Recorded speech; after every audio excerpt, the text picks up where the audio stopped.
नमस्कार, मैं हूं नवीन और आज हम बात करेंगे छत्तीसगढ़ के उन माननीयों की जिनके कारनामे सुनकर कानून भी अपना सर पकड़ ले।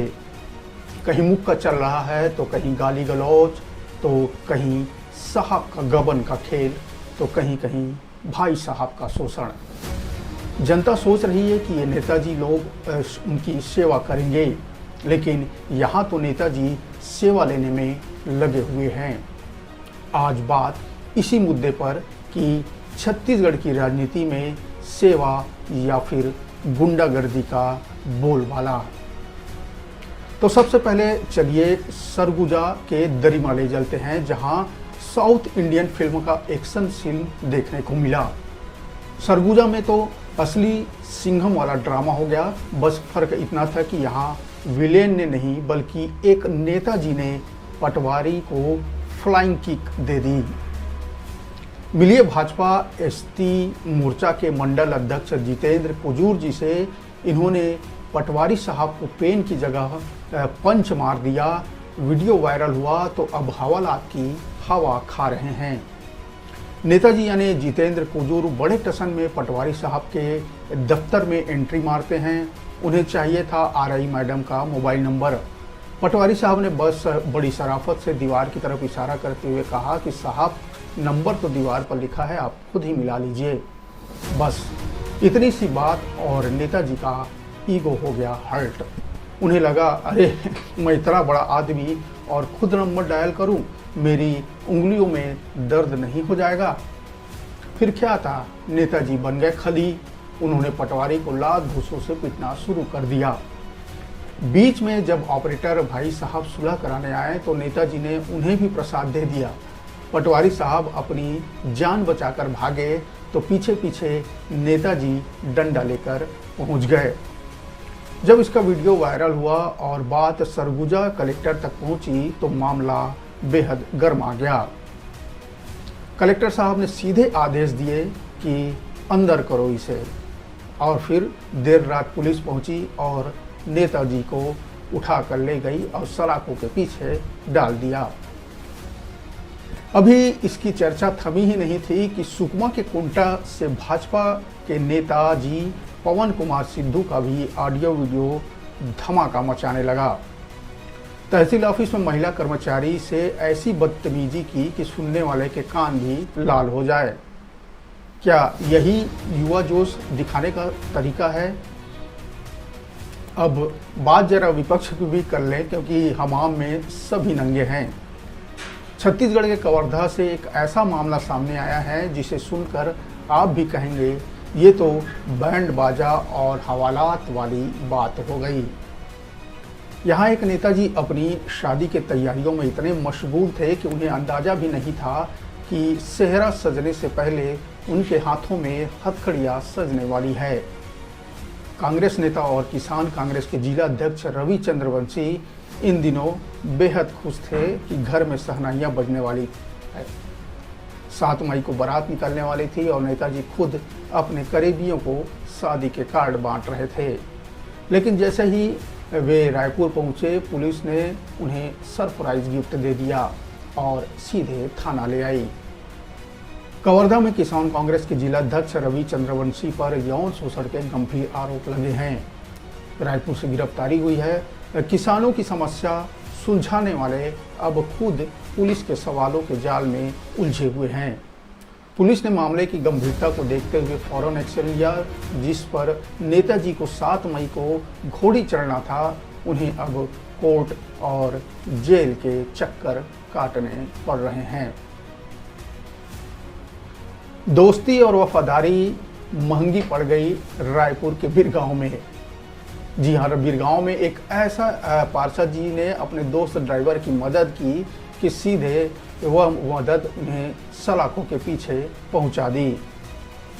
दरअसल कहानी शुरू होती है 25 अप्रैल को, जब एक कंपनी का ड्राइवर कृष्णा साहू अपने साथी के साथ 50 लाख रुपए लेकर जा रहा था। रास्ते में ड्राइवर को अचानक गुटखा खाने की तलब जगी। जैसे ही उसका साथी दुकान पर उतरा, कृष्णा गाड़ी और नोटों से भरा बैग लेकर फरार हो गया। पुलिस ने जब जांच शुरू की तो मामला किसी थ्रिलर फिल्म जैसा निकला। गबन के पैसों को ठिकाने लगाने के लिए गजब का जुगाड़ आजमाया गया।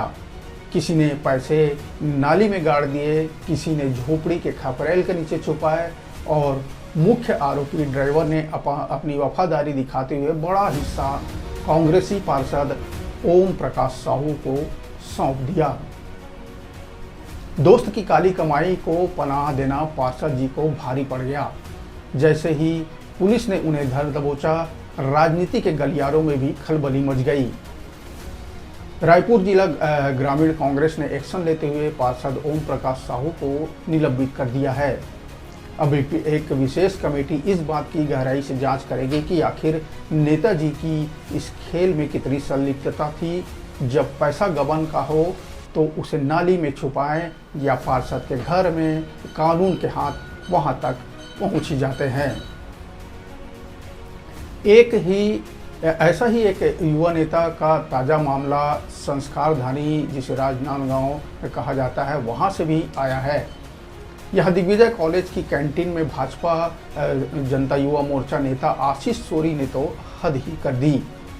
प्रोफेसरों के सामने कैंटीन संचालक और उसकी बहन की जमकर पिटाई कर दी। गलती क्या थी? बस इतनी कि संचालक ने दूसरी जगह बैठने का निवेदन किया था। अब भाई साहब को इतनी सी बात पर ईगो हर्ट हो गया। इन सब मामलों में जो कांग्रेस के पीसीसी चीफ दीपक बैज कह रहे हैं कि अपराध तो अपराध है, उधर से भाजपा डैमेज कंट्रोल में जुटी हुई है।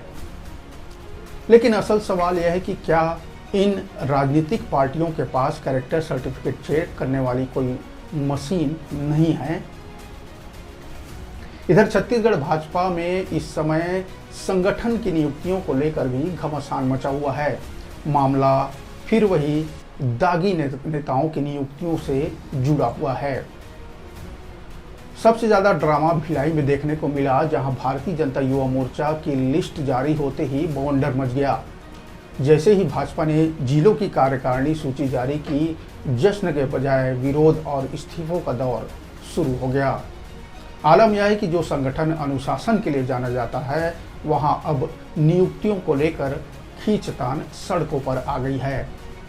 यहाँ आरोप यह लगाए गए कि कार्यकारिणी में ऐसे लोगों की जगह दी गई जिन पर आपराधिक मामले दर्ज हैं।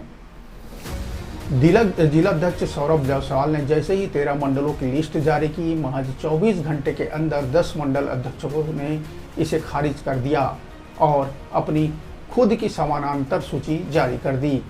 मामला बढ़ता देख प्रदेश उपाध्यक्ष जगन्नाथ पाणिग्राही ने फिलहाल सूची को स्थगित यानी सस्पेंड कर दिया है। सिर्फ भिलाई ही नहीं, प्रदेश के अन्य जिलों में भी नियुक्तियों को लेकर शिकायतें रायपुर के प्रदेश कार्यालय यानी कुशाभाऊ ठाकरे परिसर लगातार पहुंच ही रही है। कार्यकर्ताओं का आरोप है कि सक्रिय लोगों के बजाय आपराधिक मामले में फंसे लोगों को तरजीह दी जा रही है। इतने सारे सब मामलों जो अभी फिलहाल आए हैं, इन सब मामलों को देखते हुए यह सवाल उठना लाजिमी है कि क्या आज की राजनीति में अगर आपके पास पद है तो क्या आपके पास कानून तोड़ने का लाइसेंस भी है? क्या युवा नेता जनसेवा करने राजनीति में आते हैं या अपनी पहुंच का दायरा बढ़ाने या फिर भौकाल जमाने? पर ये सब नेता या सब भूल जाते हैं कि कोई देखे ना देखे, कानून और जनता यह सब देख रही है। और याद रखिएगा, जब जनता का वोट चलता है तो बड़े बड़े सुरमाओं का नशा तुरंत उतर जाता है। इस सब खबर पर आपकी क्या राय है? कमेंट बॉक्स में अपनी राय जरूर रखें। फिलहाल अभी बस इतना ही। मैं हूं नवीन। नमस्कार, जोहार।